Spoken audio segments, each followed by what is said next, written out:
All right, so let's go into solving rational equations. And we're going to kind of do similarly what we did earlier. We're going to factor anywhere we can factor. I'm going to factor the bottom here. I can't factor x plus 2.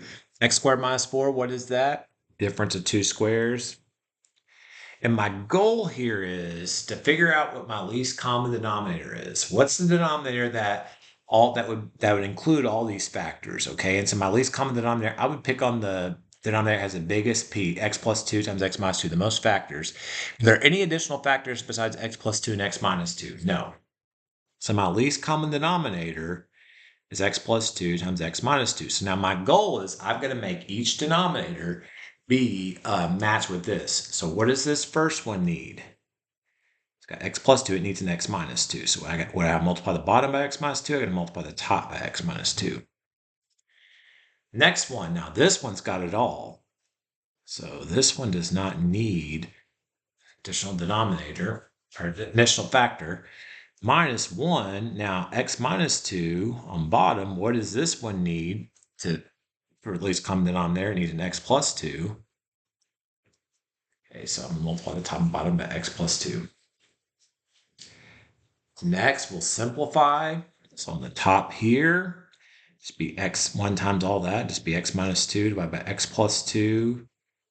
Now remember, when you're adding and subtracting rational expressions, just like we do fractions, like 2/3 minus 1/3, it's just the bottom will still be 1/3. The bottom does not change. So we know what our denominator is going to be. We just got to figure out what the numerator is going to be. Now it's 4 times 4 minus negative 1 times x plus 2. So I got to distribute there to be like negative 1x minus 2.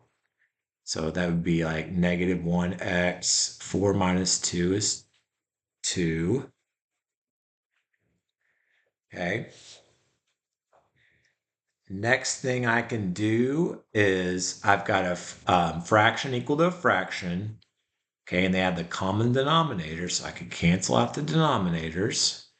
Wait, actually, I have an issue here on this one. Okay, we'll talk about that in a moment. So cancel the denominator, so x minus 2, because you could have canceled the x minus 2s there and just left it with 1 divided by x plus 2, but we're not going to get into that, equals negative 1 x plus 2. Okay, solve this equation. So now fraction equal to fraction, cancel the denominator so we can add x, the x's together. Now it's just a simple linear equation. 2x equals 4, divide by 2, divide by 2, x equals 2. Now hold it. I'm going too fast. Okay, x equals 2. We think we're good. We think that's the answer, all that. There's a problem with that. X equals 2. If I were to plug this back into here, this is an excluded value. Why? Because if I plugged in 2 back into this equation, it'd make this expression and this expression have 0 on the bottom.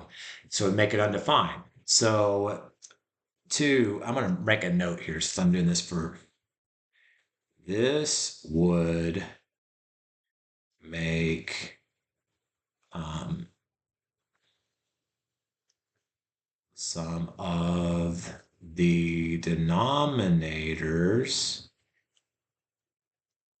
equal 0.